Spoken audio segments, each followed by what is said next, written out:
Hey guys, let's focus on interviews. So, first of all, we get scared because of what other people think about us. We become self conscious. I mentioned this before.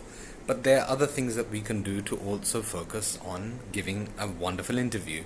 One, don't be afraid to disagree with an interviewer's perspective. Often, people will ask you in an interview a question. It may be some logical based question, and they'll ask you for your rationale. That does not mean that you need to give a specific answer. You just need to be able to back it up. So I remember someone asked me, you're in a dark room and there's a bucket full of socks, and you need to choose a pair of matching socks. How will you do it? I simply asked, you said that there's a dark room, but are you sure there's no light source? Or I can't have a light source myself, otherwise it's impossible for me to, choose two matching socks unless I carry the entire bucket with me outside and then try to look in the light. So the point is logical reasoning.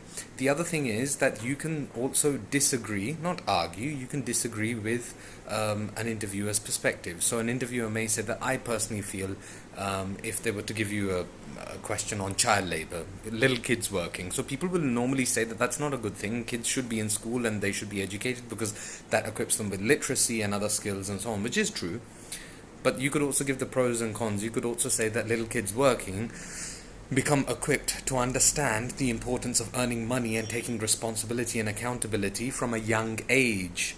That's not a bad thing. And they may say, well, I disagree with you. I think that's pretty cruel or whatever. So you don't need to be fazed by what they think. They are testing and gauging your confidence. So that's really important. You need to dress smart. It's always good to be in shape. You need to keep an upright posture. I've mentioned these things before. You need to have a confident tone. You need to make eye contact. You need to smile. Obviously, don't smile if it's inappropriate, like there's something very serious being discussed. And you also can interview the interviewer. So the steering wheel is in your hand, and what I mean by that is when they ask you, do you have any questions? Or if they're asking specific questions, open-ended questions, any answer, closed questions, yes or no, leading questions, prompting you to say something, or probing questions, asking for more detail. You can always reciprocate that. Often, when we try to gain insights by introspection, we ask questions, and there's nothing wrong with that. So, next time you're in an interview, don't worry about what people think. Don't worry about disagreeing with them. Make your point, back it up with evidence, and analyze it. And that's the best way to go. Please like and subscribe and share if you like this.